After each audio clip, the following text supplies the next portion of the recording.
The Government of India Act 1935 was a major constitutional reform introduced by the British Parliament to govern British India. It was the longest and most detailed act passed by the British Parliament at the time and laid the foundation for many features of the Indian Constitution after independence. Here's a detailed yet simple explanation of the Act. Background. The Act was based on the recommendations of the Simon Commission, 1927, and the discussions at the Round Table Conferences, 1930–32. It aimed to address the growing demands for self-governance in India and to create a federal structure for British India and the princely states. However, it fell short of granting full independence and was seen as a way to maintain British control while giving Indians limited self-rule. Key features of the Government of India Act 1935. 1. All India Federation. The Act proposed the creation of an All India Federation consisting of British Indian provinces and princely states. The federation was to have a central government with powers divided between the centre and the provinces. However, the federation never came into existence because the princely states refused to join. 2. Provincial autonomy. The Act introduced provincial autonomy, meaning provinces were given more power to govern themselves. The system of Dyachi, introduced in the 1919 Act, was abolished in the provinces and replaced with full responsible government.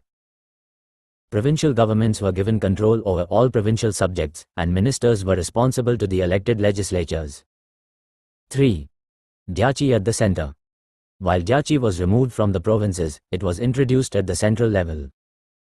The central government's subjects were divided into reserved subjects, controlled by the Governor-General, e.g., Defence, Foreign Affairs. Transferred subjects, controlled by Indian ministers responsible to the legislature. 4. Bicameral legislature. The Act established a bicameral legislature, 2 houses, at the centre. Federal Assembly, lower house, elected members. Council of States, upper house, partly elected and partly nominated members. The legislature had limited powers, and the Governor-General retained significant control over key areas. 5. Division of powers. The Act divided powers between the centre and provinces into 3 lists. Federal list, subjects controlled by the central government, e.g., Defence, Foreign Affairs. Provincial list, subjects controlled by provincial governments, e.g., Education, Health. Concurrent list, subjects where both the centre and provinces could legislate, e.g., criminal law, marriage. Residuary powers, powers not listed, were vested in the Governor-General. 6. Franchise and elections.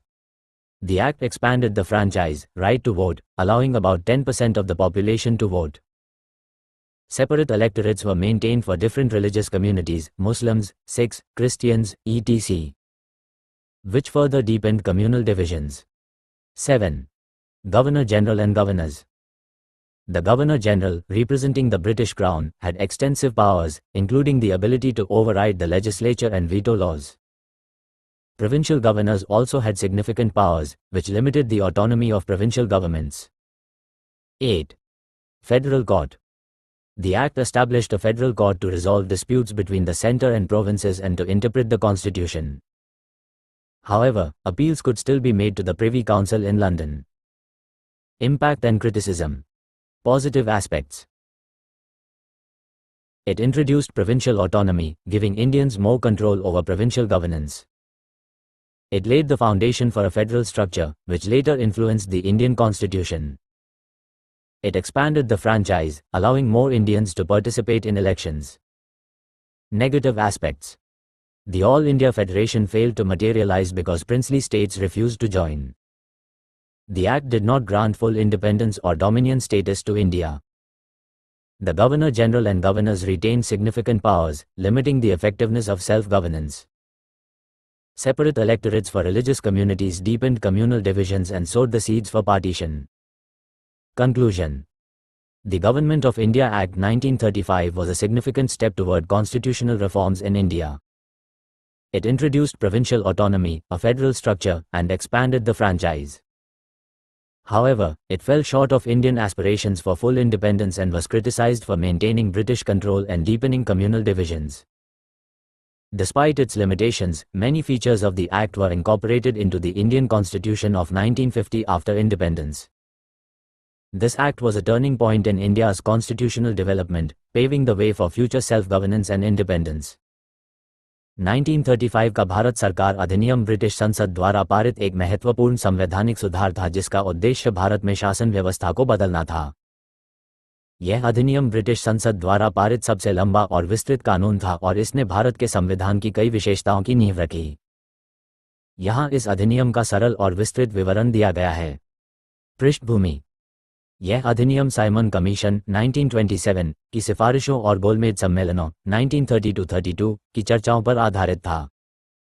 इसका उद्देश्य भारत में स्वशासन की बढ़ती मांगों को पूरा करना और ब्रिटिश भारत तथा रियासतों के लिए एक संघीय ढांचा बनाना था। हालांकि ये पूर्ण स्वतंत्रता प्रदान नहीं करता था और इसे ब्रिटिश नियंत्रण बनाए रखने के साथ साथ भारतीयों को सीमित स्वशासन देने के तरीके के रूप में देखा गया।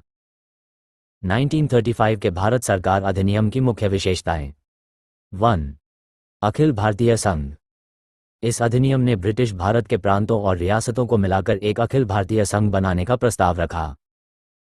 संघ में एक केंद्र सरकार होनी थी जिसकी शक्तियां केंद्र और प्रांतों के बीच विभाजित की गईं। हालांकि ये संघ कभी अस्तित्व में नहीं आया क्योंकि रियासतों ने इसमें शामिल होने से इनकार कर दिया। 2. प्रांतीय स्वायत्ता। इस अधिनियम ने प्रांतीय स्वायत्ता को लागू किया जिसका अर्थ था कि प्रांतों को स्वयं शासन करने के लिए अधिक शक्तियां दी गईं।